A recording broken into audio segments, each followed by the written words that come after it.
I tell people this all the time. They're like, I really want to go full time. I was like, don't. I'm not saying like don't do it eventually, but I'm saying like prolong that, because enjoy the freedom while you can and build this crazy portfolio and just become an expert before you like cut yourself off and like you're relying on it financially, because then there's so many other pressures that like come with it. Where do those inspirations that you draw, because we're constantly inputting, consuming stuff, what sticks to us and what just like kind of goes out of our peripherals, and I think it very much makes who we are as artists. Yeah. What sticks, what do we like, what tastes do we like the most? Yeah. And then it comes out in what we make.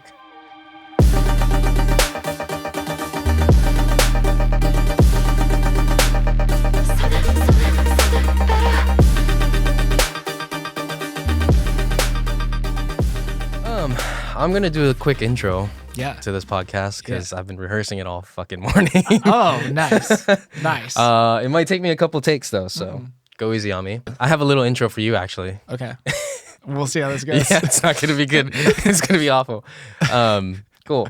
Well, take one.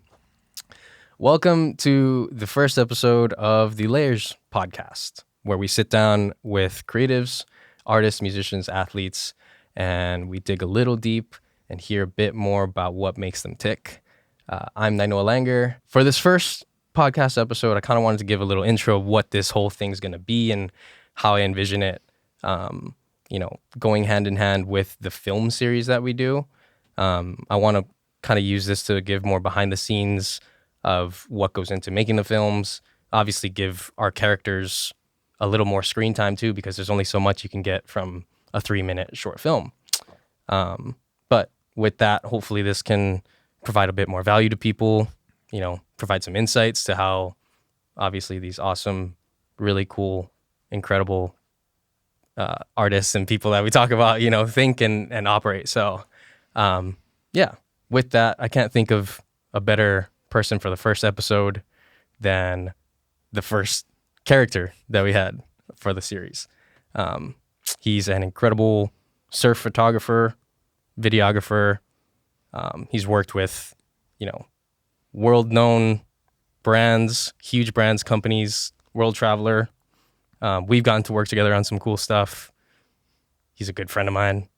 Yeah. Mr. Connor Trimble. Thank you. I appreciate that. Thanks for coming. Yeah. Yeah. Thanks for having me. I'm like all jumpy still, so I've got to work on that, I feel like. It's okay. I think that was pretty great first take. First take, yeah. You guys can see all the mess ups and the shakiness in the voice. So, yeah. Thanks for being here, dude. Yeah. You're getting over a sickness. Oh, yeah. Sorry, guys, if I'm coughing a little bit, but I'm ready to get back in the water, start shooting again after this, being sick for like a freaking week. So let's get after it. That was nasty. You were in France for like a snowboarding trip type of thing. Was that it that gave you that sick? Or? Yeah. I mean, I was in Paris for like 4 or 5 days, and then I went to Chamonix, had like this insane snowboarding trip, just scored this like powder amazing snow in Chamonix in France. Came back day one, I was like, all right, I'm going to start working on this film I've been editing, and I'm like getting after it day one, and then like jet lag kind of smokes me. I get up at like 2 or 3 in the morning, and I'm like, I'm going to go for a sunrise surf. I get halfway through this like surf, and I'm like, oh my God, I just like don't feel good. Yeah. And I got out early, and then boom, I've been sick for like a week since. It's nasty. So it's just been sticking around too, right? Yeah, just like this weird cold flu type situation. It's been cold here. Yeah. I woke up, I checked my temperature the other day. It was like 60 degrees. I kind of like it. For Hawaii, that's like gnarly. But anyway, getting into the meat of it. Yes.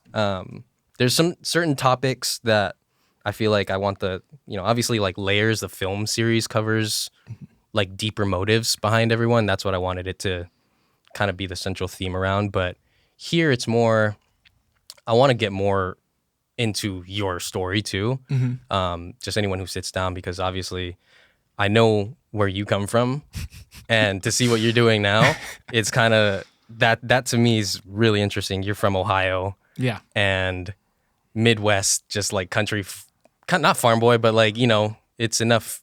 Yeah, it's kind of weird. So like my dad was from a town of like 2,000 people, straight farm town, like hunting, fishing, and then my mom is kind of like, I don't know, or like a classic, I don't know, like she loves shopping, loves Yeah. color pink, stuff like that. She's great, but like my parents are totally opposite. So then I had this really weird background growing up.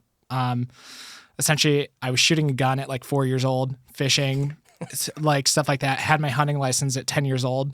But then I grew up kind of outside the city of Toledo. And I was like, my parents had me in just like all kinds of sports, stuff like that. And so it was like classic sports, and I just really took to swimming. You swam, yeah. And so, yeah, they had me, actually, this is funny. I think I was in swimming lessons at like 8 months old or something. Dang. 10 months old. Yeah. Like those baby survival yeah. things. Yeah, I've seen those. Yeah. And then I was like on swim team at like 3 or 4 years old, like going across the pool at like 4, like competing in meets. Wow. It was kind of crazy. Okay. So you were kind of like, obviously now you're charging, or you're swimming out at like maxing pipe to shoot it and stuff. That was part of what the film was too. But you were kind of almost bred to be in the water in a way, right? Like you're like swimming, obviously like you developed a really strong, just skill at it. Obviously, I don't think you're thinking of becoming a surf photographer when you're 8 years old. No. Especially in the Midwest, Ohio. Like, how did that, like, what was that process of, okay, you're a good swimmer, you move out to Hawaii for school. Mm-hmm. Where did that, like those two worlds collide? I don't know. Well, I mean, first off, I swam Division I for the University of Hawaii. And so that is like what got me here. And like to get to swimming D1, like you were the top 1% of the 1%, essentially. Like there's not that many people that go on to swim in college. And like, so getting to that point, I was pretty good. I was like All-American, state champion, stuff like that in high school. I didn't know that. Yeah, I mean, I was like 4-year All-American. It was crazy. I got like recruited all over the place. Wow. So all good. Yeah, recruited all over the place. I could have pretty much gone wherever in the entire country that I wanted to, whether that was like Cornell or I don't know, maybe Florida State. Some Ivy League. Yeah, it was. Really? I could have gotten into an Ivy League school, even though like my grades weren't that good because my swimming was so fast. No way. Which was like, I really contemplated doing that, which is kind of interesting. But essentially I decided I was done swimming inside because I would wake up, I'd like drive through snowstorms at like 4 a.m. to go to practice in Ohio. My school is like 30 minutes away from my house because it was like the good school at swimming in my city. And so I'm driving through freaking snowstorms and I'm like, F this. Like, I want to swim outside. Yeah. And so I committed to UC Santa Barbara, which is like the sixth school in California, has their own private beach, stuff like that. And during the middle of water polo season, my senior year, I tore my shoulder. And when I tore my shoulder, UC Santa Barbara revoked my scholarship offer. Oh, shit. Wow. So long story short, that's heavy. You were just out of high school. That was in high school. In high school. Yeah, that was my senior year. So like I was going to go to UCSB. I was like, I'm getting out of Ohio. I'm going to California. Yeah. I love like Southern California. Like, you know, just like the cliches of someone from the Midwest to go to LA was just huge at the time. Yeah, like I traveled there with my parents a little bit. So it was just, I was like, this is where I'm going. And anyway, get my scholarship revoked. But the coach at UCSB was like, okay, University of Hawaii is like half the price of UCSB. The head coach at the University of Hawaii actually went to UCSB. So he put me in contact with the coach at Hawaii because it was more affordable. If I wanted to like walk on and stuff with the torn shoulder. And so simultaneously, like during that time, like I was getting a lot more in art, but we'll save that for later. But anyway, end up at like art or like painting. Really? Like I was like really into drawing and painting and stuff. Okay. I actually used to like make fun of photographers because I was like, oh, it's way too easy. Yeah.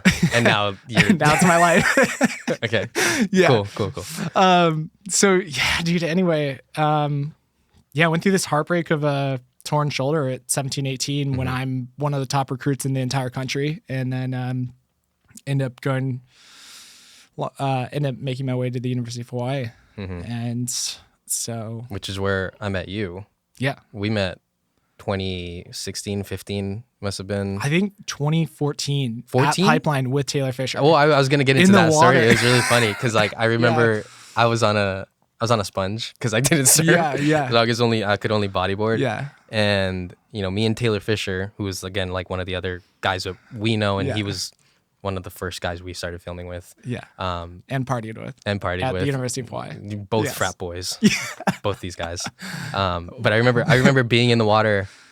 It was a small day too. It was only like maybe like 2-3 feet, and so many people were out. So that's why I was out. It was like a Grom day at Pipeline. Yeah. And I just remember seeing this kid with like caked on, fully vibrant blue. What was it like? Blue zinc. Yeah, sunscreen. The Zinca stuff. Yeah, it was kind of like trendy at the time. Yeah. It was so stupid. It was interesting. I was not gonna lie. I kind of judged you a little bit from the start. I judged myself. Oh my God. You know what's crazy though is like, I had started surfing like 3 months before that. In my kook ass and then just thought you Ohio, could go out to pipe. my teammates were like, dude, we're going to go surf Pipeline. It's like a small fun day. And I was like, oh, whatever. Yeah. Like Wow. I didn't know. Yeah. I had no clue. I could not even like barely make a bottom turn. Couldn't even carve on a wave. And I'm like, yeah, I'm going to go surf Pipeline. Yeah. I feel like So you're lucky dumb. you didn't get like beat up or like called out or something. Yeah, or just, honestly, it's like, do not do that. Yeah. Seriously, Yeah. like what I did, don't do that. Yeah. It's like exactly what I tell people, like, don't be that dumbass. But I had that learning curve, like coming from Ohio, is like ignorance. Like I was so ignorant to like the power of the ocean, like these spots, the people, like a lot of the stuff like around it. And that was such a hard learning curve for me that like, I really had to just like fully dive in and experience all of it. And so that's been, it's been really challenging over the past, almost 10 years now that I've been here. Just learning a lot. But you've done a pretty good job, I feel like, at least in terms of your ability in the water, you obviously didn't grow up with that stuff, No. I can't imagine Ohio kid gets to see the ocean all the freaking time, especially waves as, gnarly as the ones that you've gotten to shoot. So, maybe that is like my ignorance is bliss though. Yeah. Because like, like a lot of people, they grow up here with that fear of those big waves. And like I was saying, like I was here for 3 months and I was like, oh, I'm just going to be an idiot and go surf at Pipeline. Yeah. And well, there's a difference, I feel like, between capable idiots and incapable idiots, right? Like, you have the skill, like to actually do what you do. But for people who are like, ignorance is bliss, but they don't have that capability, that's where it turns deadly. Like, and just bad situations. I'm not sure which one's worse. Like the person that can put themselves in that situation, and then like I could put myself in a way, way worse situation way faster though, because think you can, or like you have the yeah, exactly. And so I've had this switch. I would say like 5 or 6 years ago, I had this switch of like understanding, okay, am I capable of doing it?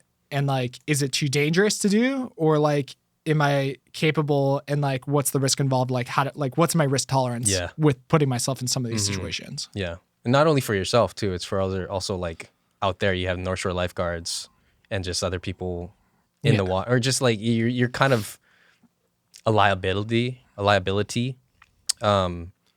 you don't know what you're doing. Right. Yeah. And 100%. Like just going out and doing all that kind of stuff. Yeah. So absolutely.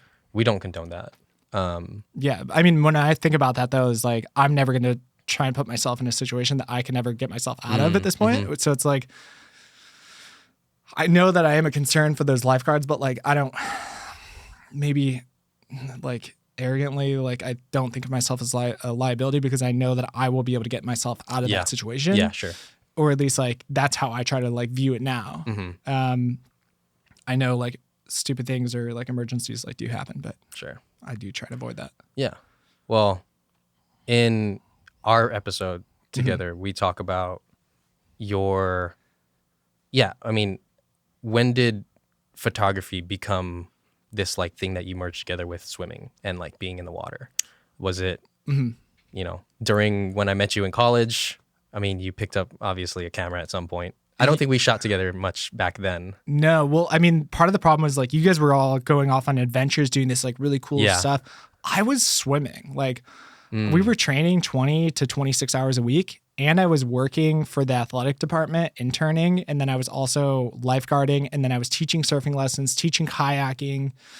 I was working all the time. So like, I wanted to hang out with you guys so bad, and I was like, but I just couldn't with my workload, and I was taking like 16 to 18 credit hours too. I was like, I had a super loaded schedule where like normal is like 12 at UH. So, anyway, yeah, I got a camera in my freshman year of college. I got a GoPro to like play around with after practice. We're like blowing ring bubbles, stuff like that. Some of my teammates had one in college, and I was like, yeah, well, I want to get that. So then when I got to Hawaii, or then when I was in Hawaii, I was going to like Sandy's, and I took this thing everywhere. Like, same. These GoPros, like, you remember they didn't have screens on them and stuff? No. So it was the best. It was like shooting blind everywhere. And then you go home and you're like, oh my God, that was epic. Or like, oh, like this setting works, that doesn't. It was so interesting. There's a pretty cool in like innocence that came with that, because you couldn't stop and retake, and like you just had to shoot and hope you got it, and then just pray that it showed up in the footage when you go look at it later that night. But I mean, that's kind of how film is now. Like you've seen this like renaissance of like film of like, oh, like, do you take the photo? And I can't review it, so it's the feeling. It's that like unknown that we like kind of enjoy, and then like having something really cool come out of it. That's a pretty addicting feeling for sure. Yeah, 100%. Yeah. So then that evolves like through college. That like builds out, and then eventually I get like a normal camera. That coincides with like finding a love for shooting sports, especially sports that didn't get a lot of coverage. So stuff like water polo, swimming, diving, cross country, soccer. Like I really like those like smaller sports, because like football is cool, basketball is cool, but like, what about all these athletes that are putting in all this time? Like I was swimming, but not getting recognition for it. And so I don't know, that was like definitely something I related to at that time a lot. You started kind of in the sports world. 100%. And that was like, and that's still kind of your like direction-ish, or? Yeah, I think I'm coming back into sports like a little bit more now. So I started 3 years interning for the University of Hawaii athletic department. That's where I really like learned to like churn and burn photos. So like you'd shoot like, I don't know, 6,000 photos at a football game, and you'd have 30 minutes to edit your top 10 or 20 photos. And so I really learned a lot in that time with this guy, Jay. And like, dude, I just showed up with a camera, and I didn't even know what shutter speed it was, ISO, like the exposure triangle or anything like that. And like, he taught me everything. That I was going to say that style of you just bursting has kind of carried into still. 100%. I mean, if you've ever looked at his cards, it's like 2,000 to 3,000 photos for every single shoot. But it's because like, my mentor at the University of Hawaii was like, memory's cheap, just take the photo. And that was just like burned into my mind of like, okay, like I'm here, like you might as well take that extra photo, because like, would you rather take the extra photo and have it or not, or like miss that opportunity? Do you feel like shooting that way though, there might be a little barrier of like intention sometimes? 100%. Yeah. But I think that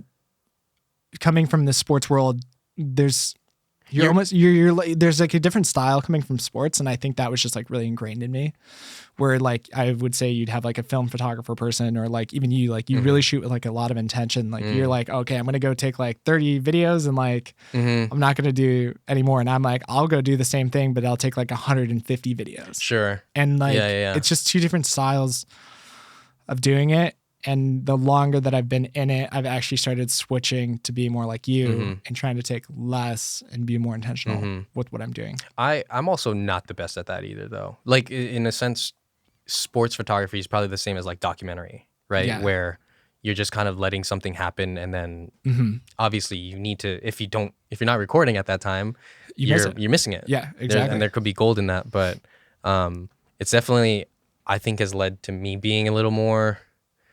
It can burn out really quickly if you're not really solid on, okay, what are you trying to get out of it? Because there's so many, dude, I've shot so many shows, so many just like things that I know, oh yeah, like this could be cool, and then it just never makes the cut. Yeah. And it doesn't follow like a central theme. So I've been actually trying to like think of themes more instead of just going out and shooting everything and like, you know, cover every aspect. And I think that helps to kind of put barriers and boundaries mentally, which is healthy. Yeah. But also it's just kind of changing the lens, the aperture that you're seeing the like situation in a bit.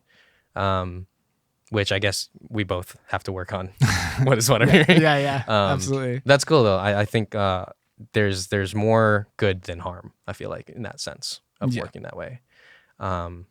Sweet. And so photography or video, like you started doing video and then started in video, and then I actually switched to photography, and I liked sports photography more. And I think it was just because it was so much faster. Yeah. I mean, video, there's endless possibilities. Yeah. And that's really overwhelming to me a lot of times, where then photos, it's like you take a photo, you capture it, you stop this amazing moment in time, and boom, it's like, yeah, I'm like, there's the line. I'm obsessed with that concept that like, you know, just stopping something seriously for a moment in time in history there's something really beautiful about that to me. And it's been really sad to see the world go like so hard video because I'm almost grasping on to like stills more now, even though I am like directing like this big like film right now. Yeah. But I found myself like kind of yearning for photos again. Sure. More and more. I feel like there's just different times for like seasons, right? Where like you enjoy, you know, telling a full blown story that one photo just maybe won't be able to capture. 100%. You know, so it's like, that's a good point. I think there's different, you know, applications to both. Like same here. I haven't shot a photo in freaking years, you know, like, and I've only just been trying to think about video, but I think it's just, I don't know, nice to not be too like rigid when it comes to that kind of creating too. It's just like, yeah, there's seasons for it. There's different times where you really want to take photos and you really want to do this video because, you know, that's just how it is. But well, and like, I mean, work wise, a lot of my clients, like I had the red, right? I sold my red. Yeah, which is I know, which is funny. Which I'm mad about because I could have had. I'm a little mad about it now too. But I sold my red because all of my clients were like, "We want photos and video," and everything became like hybrid over the past like 2 or 3 years. Everyone just wants both, and so like when you're shooting in the water with a red, you can't shoot stills with a red in the water, unfortunately. Sure. And so that was something like I had to be constantly flipping with, and so I'm still kind of coming to grips with that. I mean, because I have the red, and that's the only camera I have. Well, I have like a EOS R, but like that's just for fun and stuff. But I've got hired like last year for like so many creatory photo video combo stuff that I couldn't use the red. Or if I was, it was just like killing myself, breaking my back, and like 100% going above and beyond trying to take screenshots on the red. Yeah.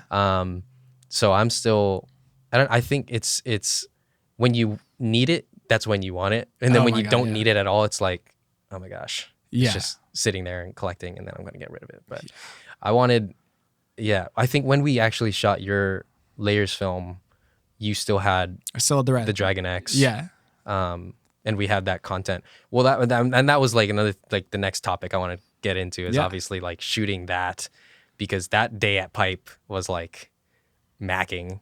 Yeah. One of the best days that was probably the best day I shot on the red, actually. The footage in it too, like I just have it burned in my brain of just like down the barrel Pipe looking at, what is that, like rock? No, not, what's that break? Log cabins. Yeah.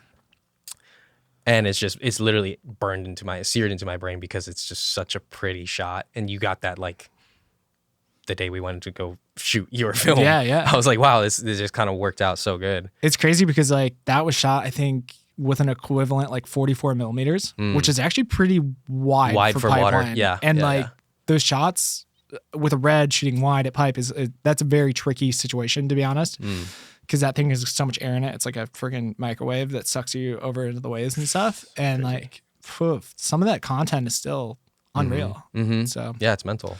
When it also came to like when I came to you with the whole Layers idea too, I think we shot that scene with Josh first. Yeah. Right? Yeah. That was like in summer of 2021. Well, it's been a couple of years. It started in summer, and I think it ended up being It didn't release until like last year.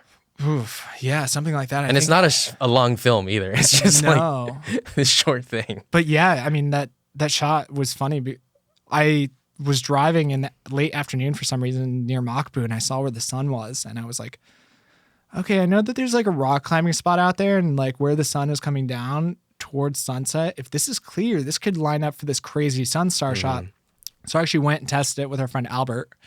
Yeah. And I wish he would have like, yeah, we love Albert. Wore he's like in a cutoff t-shirt and like neon shorts. And I was like, dude, if you just would have worn like something sick, like I could have just nailed the shot then. Yeah. But yeah, we tested it with him, or I tested it with him. And then we went back 3 times with Josh because of weather. Well, the time we shot it though, it worked out, right? I don't think, didn't we go back? Oh, twice with Josh. Yeah. But yeah, it was, I mean, yeah. So, sorry, what are you trying No, it worked out though, right? Because we only shot with Josh that one time for that. Oh, we shot twice? Dude, that's how long it was we showed up and it was dumping rain. And you're right. And we got rained out yeah. because that's why he had to rappel down from the top. Yes. Because we couldn't get someone last minute to like, what is it? Belay him. Like in a safe way. So we had to like kind of finagle it and like drop down from the top and then like almost like fake it to make it in some ways. Yeah. Which is an interesting like way, but it was the safest way to do it because no one was available. But anyway, all right. So thought process behind that was like, we wanted to start shooting more intentional, which is like what we were talking about. And like I started kind of making this list of dream shots, and that one with where the sun was in Makapu, I was like, I don't think anyone's ever shot this like this. And if it comes together, it's going to be beautiful.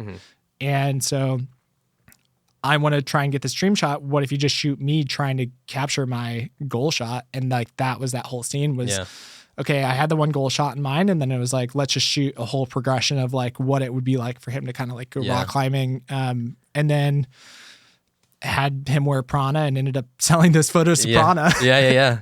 It turned out really sick. And like the sun worked out with us too. Like the weather was nice. Yeah. It was I was able to shoot the video behind the scenes and we used that for your layers thing. Yeah, exactly.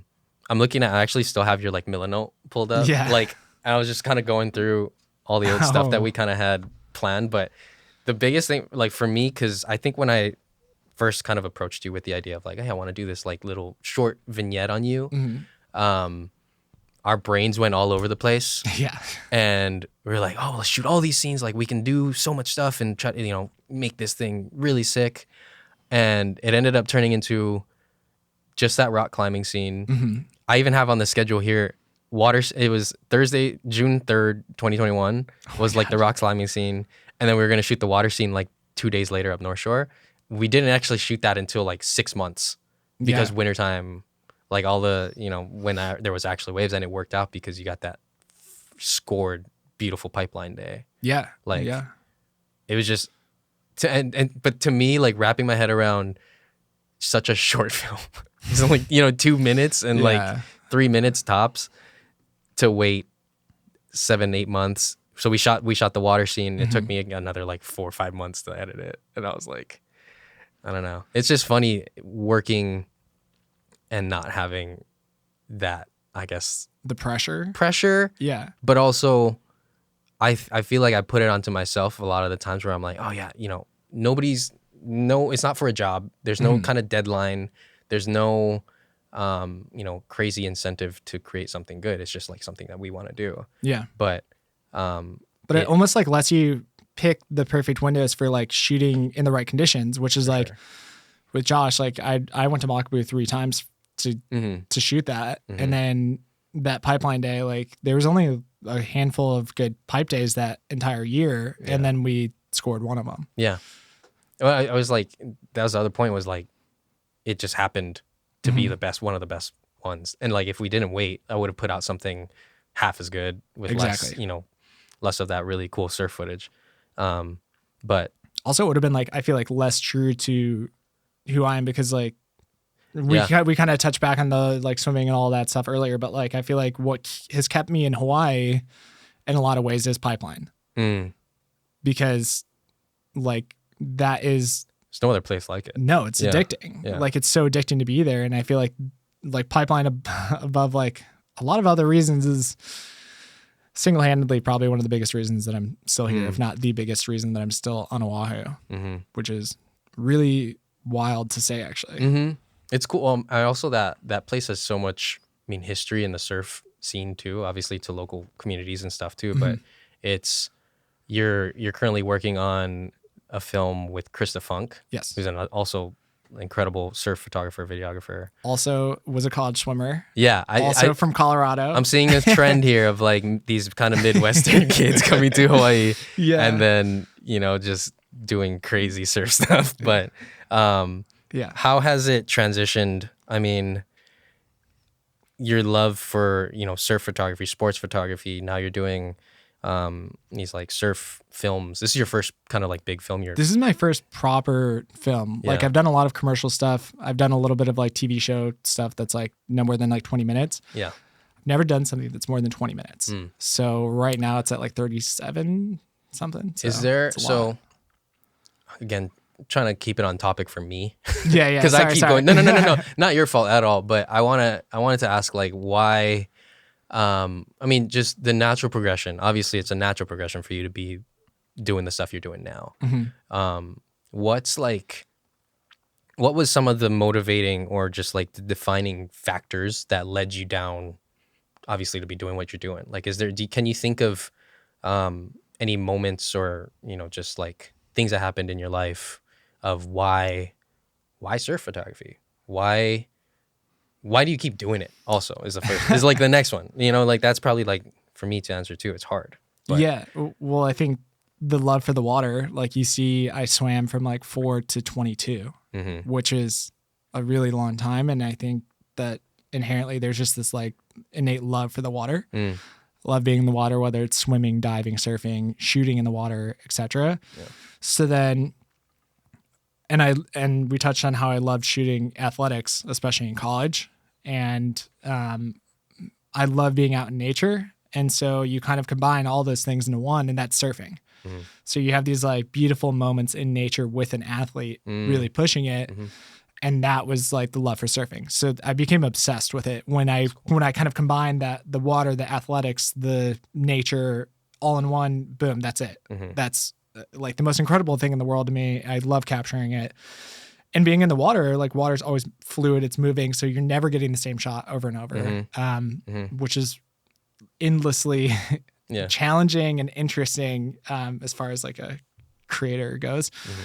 But how it's kind of progressed now is that instead of just capturing beautiful nature or beautiful like surfing nature, I've kind of become a lot more interested in the human aspect and the story aspect of like, okay, well, why is Christa out at Pipeline, or like how did she get there? And I think actually you're probably a huge factor in that now with your human interest stories, because like you've really pushed me to think about things in a deeper way as far as like storytelling goes, especially outside of photos where you're just kind of capturing one moment and then you can kind of like move on and like in a more surface way. Like video, you're forced to like look at it deeper, and so I've been wanting to explore that, and that's what I've been doing, and I think that's kind of what I want to continue doing is like humans in these beautiful places, especially surfing. So whether that's at Pipeline or the Manoa, Fiji, I really want to do Norway and Iceland again. So that's cool. Yeah. You got into surf in Iceland. I saw all that stuff. Yeah. I like that thing. Yeah. I'm obsessed. I mean, we talk about like this mix of nature and waves in a beautiful place, and in Hawaii's epic, but like when you have snow-capped mountains in the background, it's unreal. And the wetsuits are so good now that, it's cold as hell, but like, it's incredible that you can be out in the water and you've got like seals popping up next to you. It's snowing and unreal. I like how you kind of brought up your interest has kind of changed, or it's developed, it's evolving, right? It kind of shifts from just telling a story in one photo to now thinking of things in a different way and like deeper video. They're hand in hand. Yeah. Right. I think it was like to be blunt, I just want to capture cool shit when I'm starting, you know? Sure, like, absolutely. And like, if that's one frame or that's like a short story, that's cool. But now it's like developed as we've gotten older and more mature. And now we want more mature stories, actually, like that have more substance to them. Yeah. And I think that's what's pushed you to like Layers and me to like exploring the short film path with Christa. It's fun because like we've done a lot already. You know what I mean? Like I think like to chase that same like, oh, I just want to do cool shit all the time. It lasts, and then some people can hold on to it, which is crazy. Like some people still just like, yeah, I don't need any or not that there's no substance to it, but it's just like the people that I think of are just like the ones that are constantly traveling, constantly just like getting banger shots for the bangers. Yeah. It's cool. No, there's no hate on that. But I think, for us, we kind of relate in the sense that it's another muscle to flex too, of like trying to think of things differently and trying to tell a different story. Like it's a lot more challenging. It is. It's totally different. It's like it's activating different parts of your imagination of like what you, just how to craft a story well. Are there any? I consume a lot of video, and it's hard because I think, you work in video, you start to you can't look at films and other stuff the same way ever again because you're just kind of analyzing, and it's impossible. I'm thinking of, oh my God, lighting on that is beautiful. Like, how did they get that shot? How did they do all this stuff? Is there stuff that you consume that particularly like inspires your work, or what's like a cool thing that sparks your interests? That's such a great question. Wow. That is stumping me so hard. But I mean, we were just in like the Louvre in Paris, and I'm like going through like looking at the paintings, and I'm like, oh, like, which is completely different than what you do. So different. Like, yeah. But like that was kind of my base in high school, and I was like doing like a lot of painting, drawing, and stuff. Oh, sure, that's right. And so I like loved that, and then I was pretty close to an art minor actually in college. Really? And did some similar classes in college. So, I don't know, just trying to like draw inspiration in a different way, even through like architecture and stuff like that. Like, we don't really experience like leading lines in architecture in Hawaii. And then you're like, oh, like how can architecture play a role into like how I create art in Hawaii? Yeah. Or specifically with surfing, if you look at a lot of like skiing and snowboarding movies, to be frank, they do it way better. I think they're in a lot more controlled environment with like the mountains not moving on you. Sure. It's like very stagnant, so they're able to plan out shots a lot like easier, better. So I've just been like trying to draw a lot of inspiration from like different genres, or even like the high fashion world is so interesting to me that like I don't think a lot of people in Hawaii like dip into that high fashion world, but like I've been following a lot of like high fashion stuff out of Paris, New York, London, Miami. And I'm like, man, how could we do something different here, or even like different like countries? Like you see this stuff that people are producing out of like Rio and like out of Brazil, and it's totally different than what's in the US. Sure. So I feel like it's very environmental of like, like what you were saying about Hawaii and high fashion. Like there's several designers that I know from Hawaii that are, they have to go to other places to get that like, not credibility, but 100% though. It's where the people are, you know, that really matters somewhat. And as shitty as that is, like you can impact your immediate community by doing something different. But then there's also like the kind of like global and the higher end, or just like a different environment when those things are very prevalent. Like that's like for filmmakers to be in LA. Yeah. To do what we do out here in Hawaii is a little different, but everywhere's got its own uniqueness to it. And sometimes I think that's cool, I mean, think about like the surf world, especially like up on the North Shore. It's like board shorts, poke bowls. What are the cliche things that you're gonna like see in like a surf film? Dude, like, I'm always like bikinis and butts. Yeah, in a surf film. 100%. Yeah. Like that's what it is. It's like, okay, Waimea pipeline. Like you're gonna get spit out of a tube and like maybe throw like an air reverse or something, and like have a huge carve, and then like some bikinis, some palm trees, poke bowl. Show up a Pupuke grill. I don't know. But like, how do you take something that would be like inspired from like high fashion New York or Paris or like some beautiful like Parisian architecture or something like that. And then like, how do I incorporate some of those techniques into a surf film? Yeah. And I've been really like mulling this over like lately, and this is, I don't have the answer It's for cool. you, but it's definitely something. It's like a mental exercise for me lately of like, what's just different? Yeah. It can almost be like from a feeling standpoint too. Like it doesn't need to necessarily like visually you can point at something and be like, oh yeah, that's French inspired because of these, like, especially because we're so visual in what we do with like photos and videos. 100%. It doesn't, I think a cool little perspective might be like, what emotion does this draw from you? Or what, like, what does this evoke out of you? How does that overlay with the surf world, or like these two things that seemingly don't go together, but where do they interlap?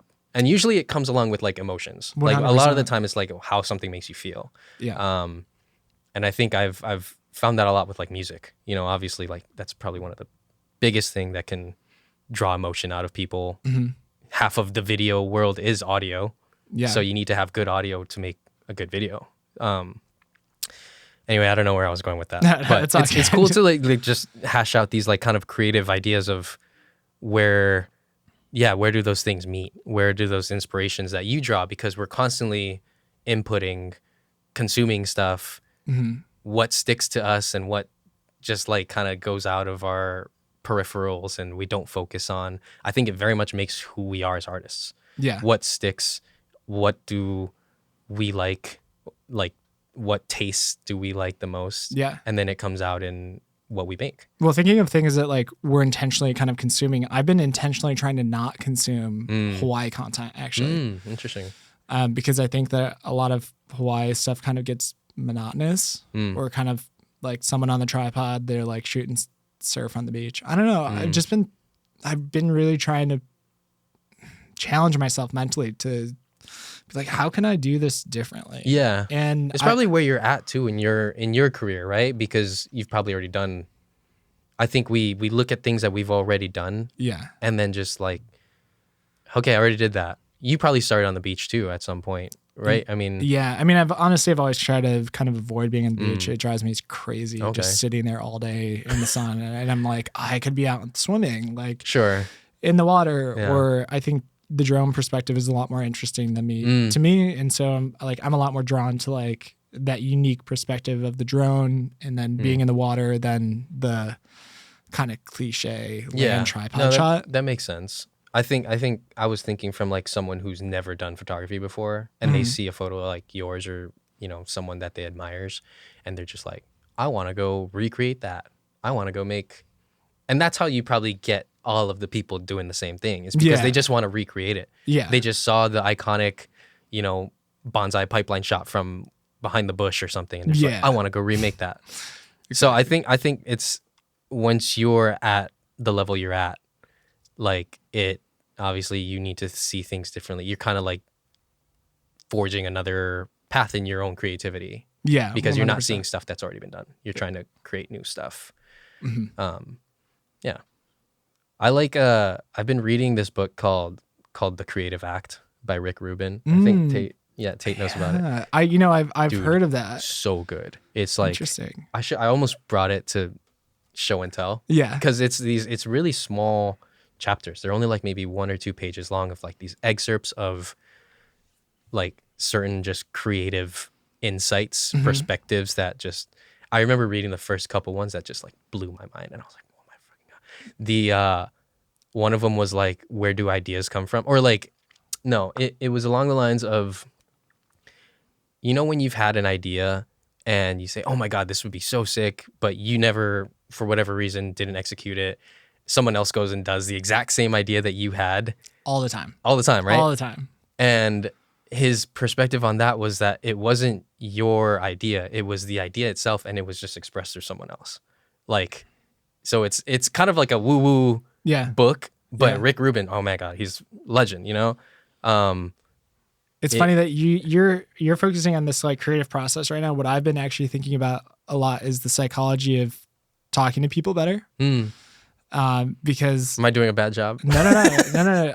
This is or just like the I read this book, like The Art of Gathering, like how to gather friends and making it more meaningful and more impactful in your life. Or like this concept, like now that I have of just like getting past small talk. Sure. Like I think I've always been really good at like surface level small talk, but like I've been really bad at kind of pulling back the layers. Yeah. Hey, there you go. And it's something that I would like to get better at. And I think that would actually be more impactful in my storytelling. And so absolutely, I mean, taking this creative step another step farther is like equipping yourself with tools to then really kind of take it a whole other level. Yeah.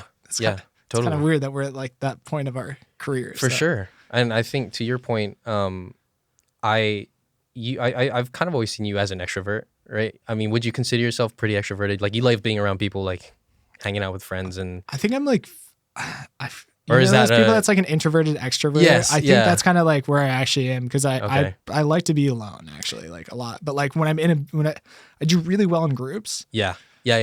And I actually don't do great one-on-one. But like I think that's always been like a challenge for me. I was gonna contrast that because I've always been awful in groups, and then one-on-one I've always been really like able to give full attention. Spit there, but like small talk has never been my game. You know, like I grew up Molokai, like you knew everybody already, so there was no small talk you had to make. And also I was a pretty shy kid, honestly. So whenever I got to talking, it was always usually like into meaty like stuff. Yeah. Or I was just like, you know, asking questions that probably shouldn't have been asking. So I think, yeah, again, it's just more stuff that kind of influences who I am as an artist now. I think it's important that we kind of have this kind of contrasting relationship too, because you're really good, especially when we work together, you're really good at the things that I'm not good at, which are, you know, talking to clients and like actually discussing things that, you know, to me, I'm sitting there like, what is the point of all this? Yeah. So for context to the viewers is I'm really good at the pre-production side of things. And then I'm producing or kind of co-directing with Nye sometimes. And then a lot of times I'm doing the stills, the water, and the drone. And then Nye's the main video on land. And then Nye handles a lot of the post and video. Yeah. And like, that's where you really thrive. Or like with my short film, you're helping me with cleaning up the color and especially the sound, because like I'm musically challenged and sound challenged, and like I wish that wasn't the case. And like how you said your like sound is 50% of videos, I was like, that's probably why I like photos better, because I'm so bad at the audio side of things. That's very self-aware though. I mean, it's a good thing to have, because then you can always bring in people whose thing is that. Exactly. I'm a detail guy. Like that's stuff that my brain goes to that. Your brain goes to what's the big picture? What's like 100%. You know? Yeah. So I think you need those people in your life for sure. For a long time, I wanted to be all of it. Yeah. I think even as developing artists or whatever, you kind of have that chip on your shoulder. You're like, yeah, I want to. You know, it's almost like an ego, like obviously. An independent creator. Like it's all me. Yeah. And I wanted to do that for a while. I was like, oh, I'm gonna make all this music for my videos and like color it all and like everything front to back. Just kill yourself. It's so. I don't regret doing all of that, because it's like learning languages. Honestly, I feel like it's like you can learn all these different languages, communicate with different people, and like video, audio, coloring, everything's just like languages of the world. But you can still know all these languages and like not do anything with it. True. So it's like, what's the point of learning so many different languages without applying? And then also just like, you could have just hired a translator, and like you have this big thing that, you know, it just would have saved me a lot of, I feel like. I think learning and not becoming an expert is actually an amazing skill, like lately though, because like I want to understand the whole process. Yes, you're right. And now it's like really helpful, because like you understand the front end, or like we both understand pitching, or like we understand a lot of the same things, but like one of us might be better or faster at it than the other. And so now we can kind of like delegate, but we still have an understanding that crosses over. Yes, you can communicate. Like exactly. You can speak that language. Like if there's someone that, you know, like I talk with Tate all the time because his main thing is music. Yeah. And I'm not the best producer, but I'm able to like know some lingo and like know what to do somewhat if I'm working with a composer for a film in the future. It's like at least I have that. Exactly. So they're just tools in the toolbox. And sometimes, but it definitely can take you off the path of like what's really important. Hey, what's really like, should I be focusing on, for my career? So Yeah. I don't know. I'm just experiencing all that kind of stuff. And have you felt, what are some of the challenges, I guess, being in the position you are now? What are some things that you've had to, I guess, overcome, or like, are there some like challenges that stick out to you mostly? Oof. Specifically like career wise or personally, I think, Both. It could be both. Well, I guess most recently I tore my other shoulder. That's a big challenge for a surf photographer. Exactly. Yeah. And so like having to understand what my strengths and weaknesses were and like how to allocate my time differently, or, putting time into different areas where like I kind of put some more time into prints, or I become a lot better at flying my drone during that time, and like pulled away from like heavy lifting video because like holding a red above my head, it wasn't an option. Yeah. It was just too heavy. And so some stuff like that, but I mean, now I could do it no problem. I'd be thriving. But that's good. Yeah. And then career wise, I mean, challenges were tricky because like I'm not from here, obviously. I still don't have an 808 phone number, which I should probably get at this point. And not local. No, I know. I never will be local. That's good. Very wise. Never will Very be wise. local. Yeah. I've learned over my 10 years. Yeah. So I think just embracing the fact that like I am not local, but I can still have a respect for like Hawaii, this amazing, beautiful place, the community here, and trying to contribute in a positive way to the community. Still, but yeah, that's always been tricky for me. Yeah, like being an outsider. Like I don't know if I'll ever feel like this is like I'm like as a white guy. Like, will I ever be truly welcome here? It's tough. I mean, I think a lot of people. I mean, we'll get into this really quickly, but when people come here, it's usually a take mentality. Yeah, of like, what can I get out of being here in Hawaii? You've been given a lot by being a surf photographer. It's basically built your career, right? Like, 100%. or so it's like, I think it's just a shift from, instead of thinking, what can I be getting out of being here? What's the benefit of me being in Hawaii? Like, obviously there's so much cool stuff, but what can you start to do to like give or respect, or, just like, it's tough. Even as like local people though, it's hard because there's so much other stuff going on that it's just like the mentality of being so fast paced. It's we're all really kind of sometimes thinking like, what can I get? Or like, what's next that I need to do? And like, we can lose like a sense of community or like giving really quickly. I think it's like telling stories that have a positive impact on Hawaii. Yeah, everybody has their own. That's really transitioned. Like my mentality of like, I just want to take from this beautiful, like, or not take, but like, I just want to like take images in this beautiful place to like, now I want to tell stories in this beautiful place that they're going to like either transcend like race, culture, wherever you are, and like have a positive impact, like no matter like race, gender, etc. And then like, I'm definitely approaching like work projects differently of like, how can this have the least like negative impact on Hawaii? Or I don't want it to have a negative impact on Hawaii like at all. And if it does, I'm not going to do that project. I think, no, that's a good point. Also where people can, think of what they're good at too. Like, cause I, for a long time I was like, cause I'm not Hawaiian. Like I didn't spend time doing like a lot of local stuff. I grew up doing sports, and then if there were things that I was kind of around the culture but never really like in it,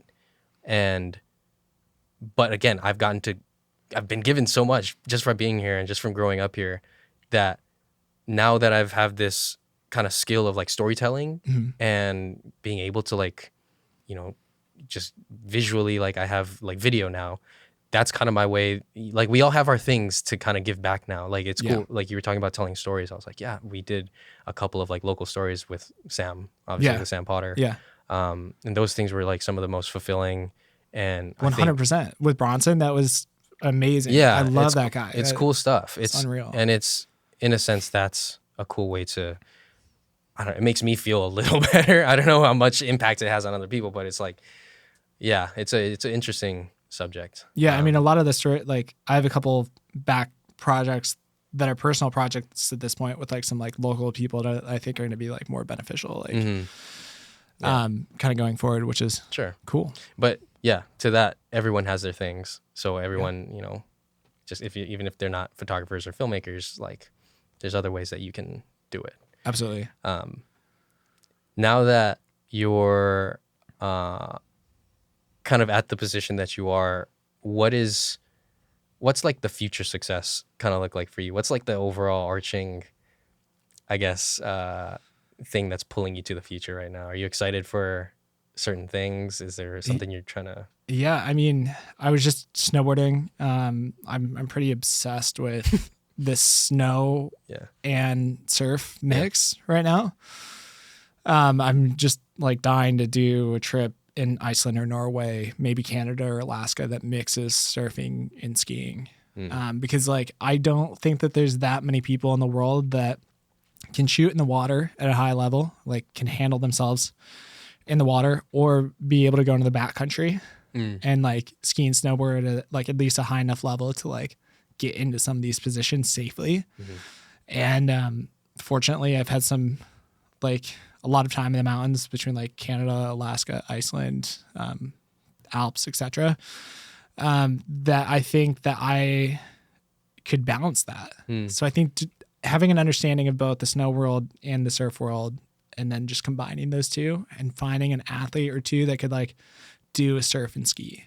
I don't know. I'm just like pretty obsessed with that at the moment, or just like trying to get to like remote places, getting away from crowds, getting into like some unique stories of kind of like, I don't know, like Rip Curl, you know, like they did that Search series where they're like going to these like off the beaten path waves. Super sick. I'm pretty obsessed with that concept right now. And I think it's just because like where I am age wise, I don't have kids, etc. I'm like, okay, my window to kind of like, you know, go off grid and do some of these gnarlier projects is like only a handful more years. So I want to do that in the next few years. Would you want to be a part of stuff like that, or like your own? Is it like I don't have to direct it. Like if I can just even be a photographer or a videographer, just shooting drone, just doing water on it. Like I think regardless, I just want to be involved in projects like that. Like that's just where my interest is like getting off the beaten path and like doing these kind of like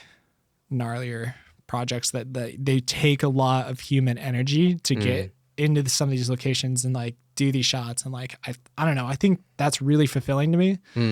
Some of the time where like you're just spending so much time traveling, hiking into a spot, trying to find the right waves. Like that's like really fulfilling, where instead of like Hawaii right now, it's like, oh, I checked Surfline. Oh yeah, pipe's going to be firing. Cool. Drive to North Shore and like it's there. A bit more journey kind of driven than like you're more, Exactly. I don't know why I'm like yearning for that sense of like fulfillment in a project. But I know that also comes with like a lot of chances to get skunked. Yeah. Which is risky, and I don't know, it's kind of exciting though. It's exciting. That's the adventure part of it. Exactly. Right? Because it's like the unknown and like you're just going to go out and do it. Yeah. That's cool. Little 180 here. As a creator, you have creative processes that you kind of employ. Is there anything you've picked up that you like specifically, you know, has helped your workflow, or in a sense of like that you need to do, or primes you for a creative kind of endeavor? Are you thinking about like conceptualizing a project, or like maybe a client hired me and then it's like the like week or two before shoot? I'm thinking more just like what's a day in Connor's brain like as a lot of ADHD. Yeah, okay. I mean, to be honest, like I'm just constantly having ideas and just writing everything down. It's like you're taking a shower and you're like, oh my God, what about this insane concept for X, Y, and Z, and then you're just boom. It sounds like there's no like effort involved then of like thinking of stuff for you. Because some people, I mean, for me sometimes where, you know, obviously creative blocks happen, you know, it helps to do certain things or like get out of certain situations, like away from the norm. Like people say like, oh, go take a walk or take a break or go for a drive where you're autonomously, like your thinking brain is busy so that maybe these subconscious thoughts can come up. Yeah. Do you have any like experience with that kind of, or like what's your ideas? Because I've seen your Miller notes, bro.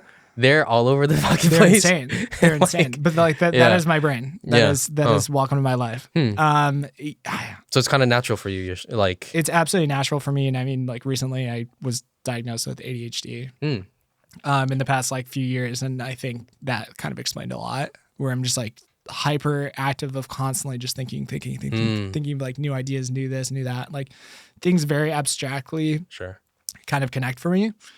And I mean, like, if you listen to me speak, sometimes I'm speaking backwards, or like if I'm reading, I flip words and letters, and like I wasn't sure for a really long time if that was what is it where you're you know, the dyslexia. Yeah, I thought I was like maybe I'm like slightly dyslexic or something, but apparently it's like a normal ADHD thing. And I think just like getting slammed with ideas like this it's just like how my brain works. And a lot of times if I just get away from any technology at all, whether that's like, you know, by myself, like spending time by myself with like a notepad, even it's just like boom, like tangents. Yeah. It's crazy.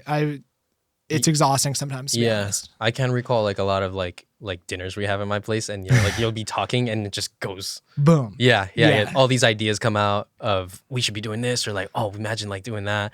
Do you have, because for me, and I'm guessing for other people, there's that like part of stuff that may be blocking ideas from flowing is the judgment voice that we have a lot of the time too, of like 100%. Is that idea, like I'm constantly doing that, is my idea, or I'll have an idea, I'll start to kind of hash it out, and then somewhere down the line I'm like, oh my God, is this even worth it? Is it good? Like, does it matter? Do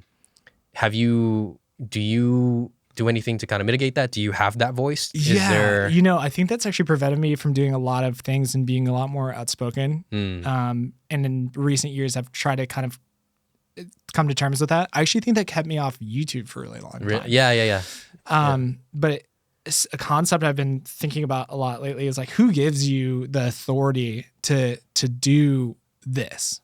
You know what I mean? Like, maybe these surf vlog guys who are up on North Shore, for example, who's giving them the authority to be like, oh, like, this is what it's like to go surf this wave. Yes. Because, you know, for a long time, people would be like very judgmental on that. But like, the more I've thought about it, it's like, who gives a fuck? Yeah.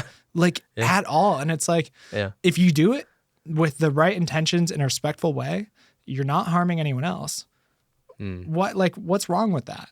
And so I think that's kind of been the thought process lately, and like seeing some of these concepts through of like where I'm going to be pushing into YouTube, and kind of teaching people about like water photography, or like even safety of like shooting at pipeline and in the water and stuff like that, where it was kind of like no in the past. People were like, oh, you need to earn it yourself and whatever. I'm like, I don't necessarily agree with that, because like that leads to unsafe practices.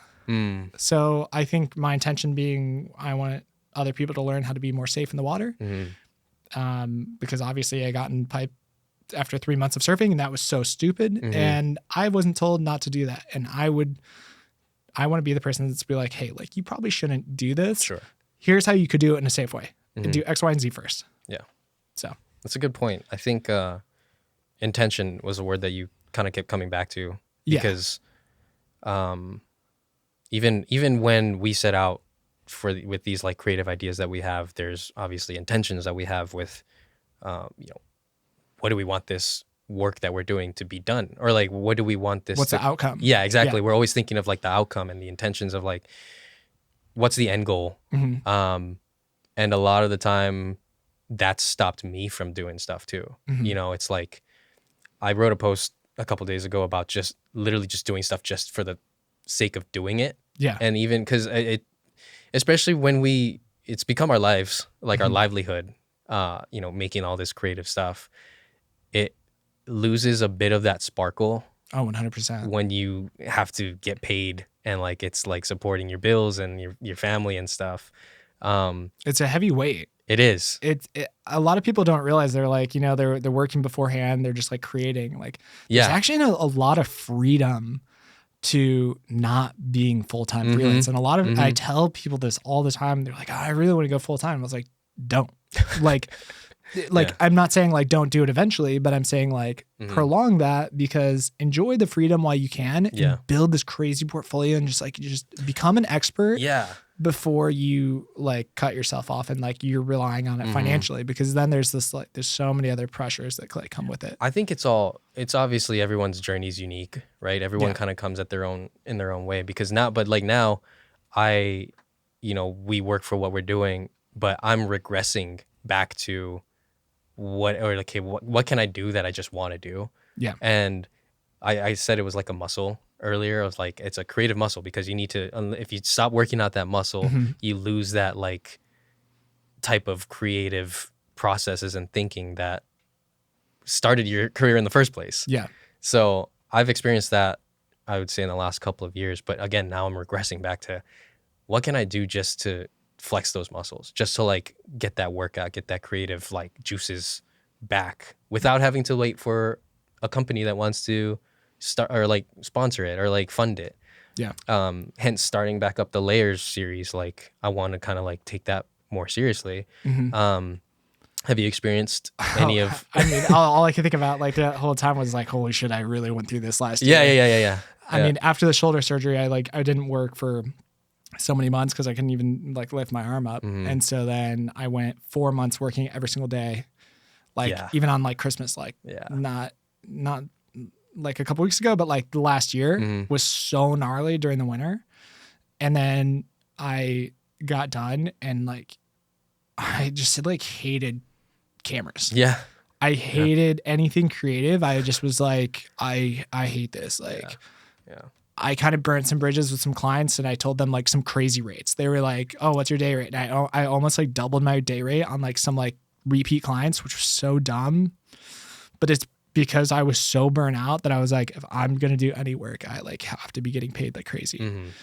And ended up really like barely working for like 2 months. And then I got like these film cameras and like the Super 8 then the other like Olympus point and shoot. And just started shooting for shits and gigs. And, God, I think I slapped some stuff together on YouTube and I was like, this is fun. No clients telling me how to do this. Like, wow, I actually really enjoy this still. And then kind of through that thought process, that creative process of like, okay, I need to create for me and also create for the clients. And I've really backed off of client work and I've been trying to balance like creating fun stuff for me and fun stuff for them. And I'm doing all kinds of weird stuff, whether it's like prints, making stickers, been drawing, stuff like that. Doing collages and selling those as prints in galleries, and then also photo and video work. So now YouTube, hopefully this upcoming year. Yeah, in the industry, that's called one for them, one for me. Yeah, exactly. Yeah. Except for, unfortunately, I feel like it's like 5 for them, 1 for them. Yeah, exactly. Some seasons it's 5 for me and none for them. But it was like 100 for them and none for me at one point though, and it was just I was so burnt. It's seasonal though. That's the other thing I think, like, because now you're out of it. It doesn't last forever. Like there's also those things that.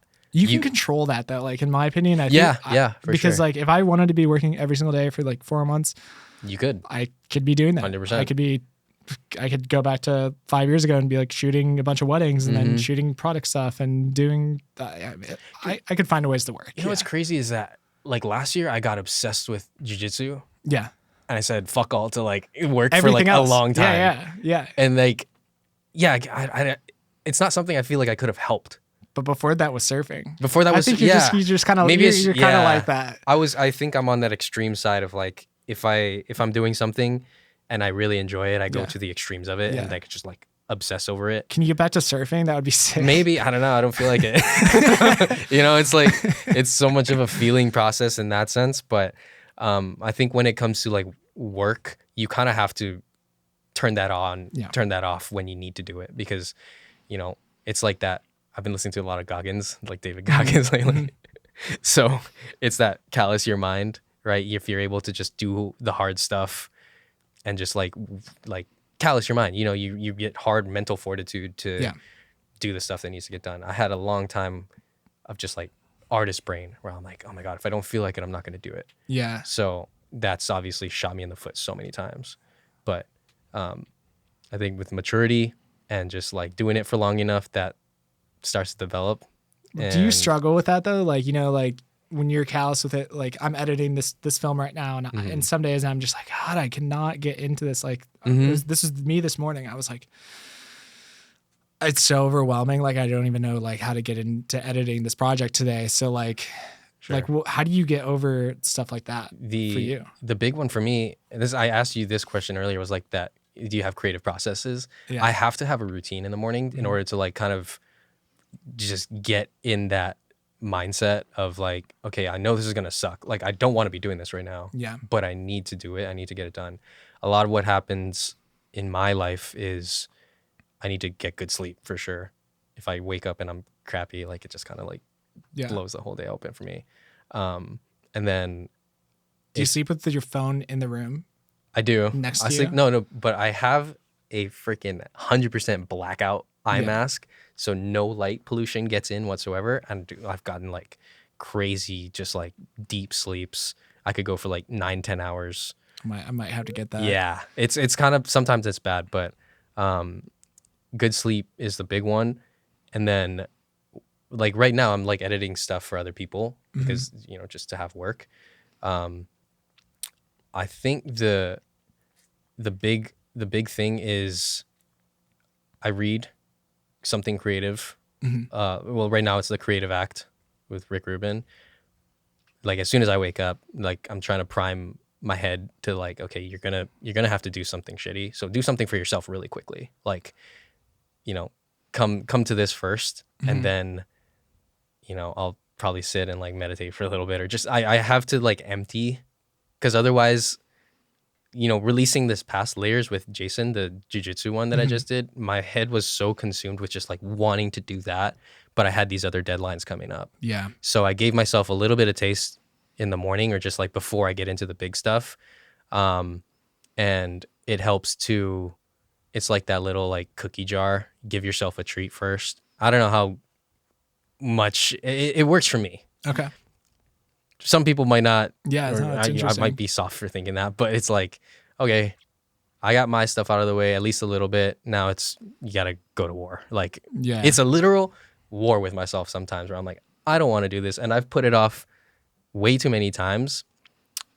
I feel like the other thing that motivates is like, I've been down that side of what happens if I don't do it. Yeah, true. And it's not a fun place to be.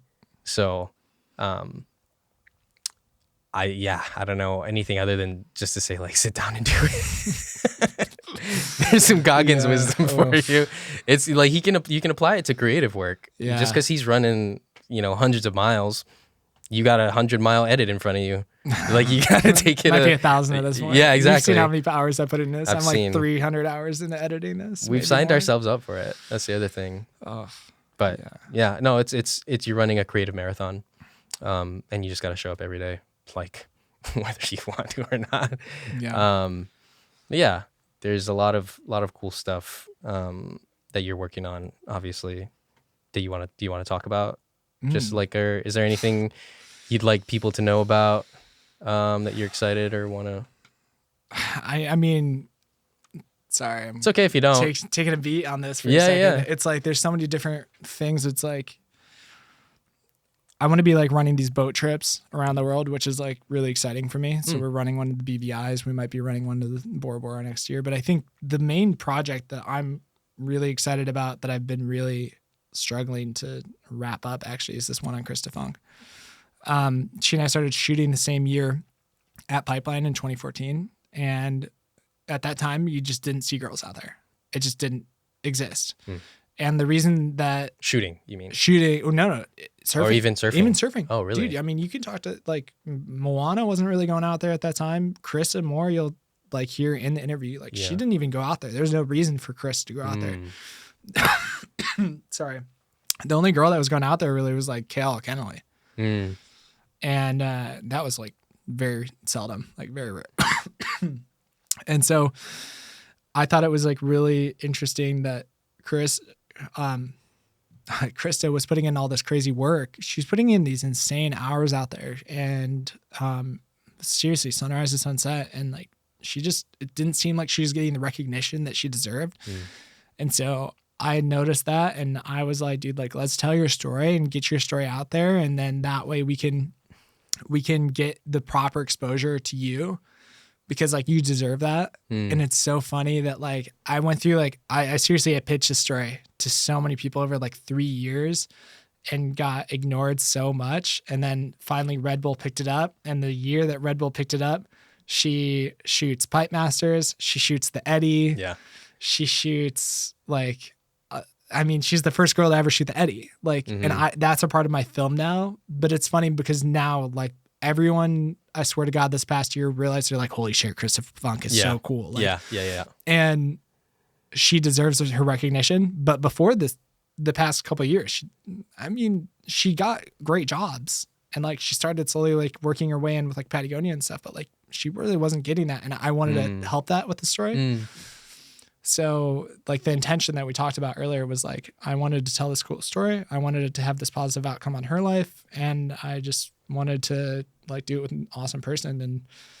And now that she's had all these more successes, I think that the impact of the story is actually going to be way greater, and it's going to impact and transcend throughout like beyond the surf world. Yeah. I remember when you were first telling me about the project, there was an ambitious like deadline behind it.